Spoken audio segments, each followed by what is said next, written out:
I'm Ben Fried from the Ann Arbor News and MLive.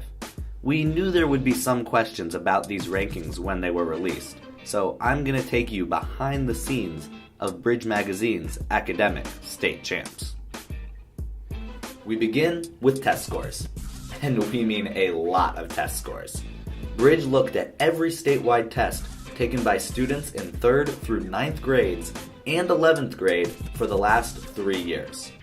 But comparing test scores from different subjects and grades can be like comparing apples to oranges.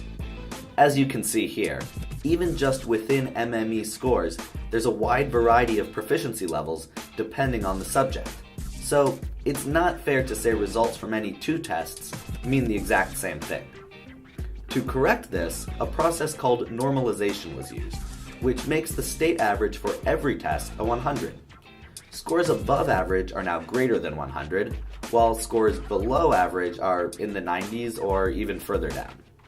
Because more scores tend to cluster around the average, we end up with something that looks like this bell curve for most tests, with the majority of students and schools scoring close to that 100 average, though the distribution doesn't always come out perfect. The second major factor that goes into the rankings is the poverty rate in the school or district. To determine that, we look at how many students receive free or reduced priced lunch. For a family of 4, that would mean less than $44,123 a year. The Michigan Department of Education estimates nearly half of all school-aged children in the state qualify for lunch assistance. So what happens when we combine the data we collected on test scores and poverty levels? Turns out we get a pretty clear picture. This is a graph of all 4th grade math scores by school across the state. You can see a definite downward trend in test scores as the graph moves from left to right. This means the scores are going down as poverty levels increase. This downward trend can be captured more specifically by drawing what's known as a line of best fit through the data points. Think of the best fit line as allowing us to make a guess.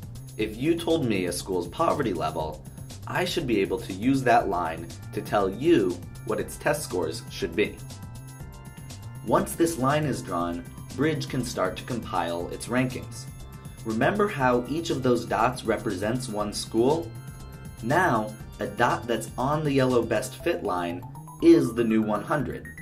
That means a school is exactly meeting expectations.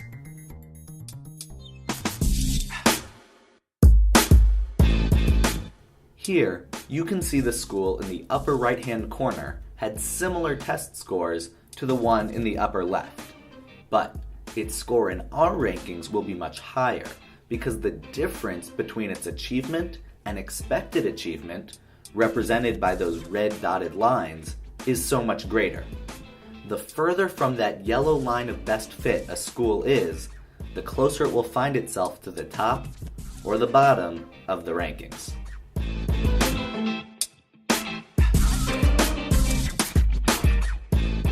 So, what are these rankings?